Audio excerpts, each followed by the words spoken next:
আজকে হঠাৎ করে মা আমি আর ঢোলু মিলে ঠিক করলাম একটু ঘুরতে যাব। কোথায় ঘুরতে যাব সেটা তোমরা নিজেরাই দেখে নাও। মা ক্যামেরার সামনে আসতে চাইছিল না, তাই ঢোলু আর আমি ভিডিও করে নিয়েছি। এই দেখো চলে এসেছি আমার পিসি বাড়িতে।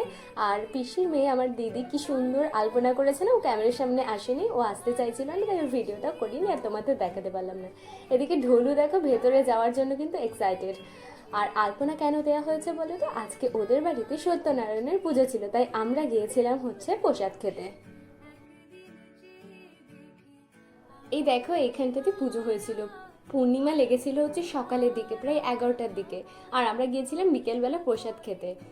পূর্ণিমা লাগলেই হচ্ছে পুজোটা হয়েছিল, তারপর বসে পড়লাম প্রসাদ খেতে। প্রসাদ খেতে কিন্তু আমার খুব ভালো লাগে, বিশেষ করে ফল প্রসাদ।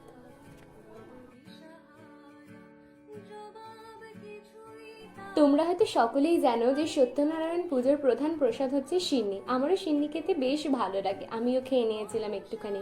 তারপর বাড়ি ফেরার পথে বাবার জন্য একটু প্রসাদ নিয়ে নিয়েছিলাম টিফিনে করে। তারপর হঠাৎ চোখে পড়লো এই ফুলটার দিকে। আমি তো ভাবছিলাম এটা অন্য কোনো ফুল হবে, কিন্তু এটা গোলাপ বুঝতেই পারিনি। কি সুন্দর দেখতে গোলাপটা, আর সন্ধেও হয়ে এসেছিল। আর এখানে একটা সাদা জবাও গাছ ছিল, আমি তো বুঝতেই পারছিলাম না এটা জবা গাছ নাকি গোলাপ গাছ। তারপরে ভালো করে দেখলাম দুটো গাছ রয়েছে ওখানে। বাড়ি এসে এই দেখো আমাদের বাড়ির দুজন নতুন সদস্য।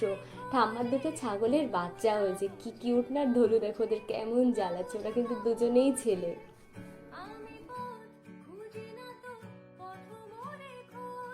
তোমরা বিশ্বাস করবে কি জানি না, ছাগলের বাচ্চা, কুকুরের বাচ্চা, বিড়ালের বাচ্চা আমার কিন্তু খুব ভালো লাগে। আমি ওদের খুব চটকাই, বাড়িতে বারণ করে কিন্তু চটকাতে বেশ লাগে।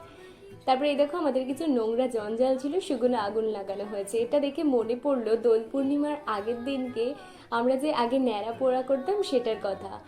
বেশ ভালো লাগে আর মনেও পড়ে গেল। তারপর রাত্রেবেলা হালকা ফুলকা ডিম ভাজা, আলু সিদ্ধ আর ডালের বড়া দিয়ে রাতের খাবারটা কমপ্লিট করে নিলাম।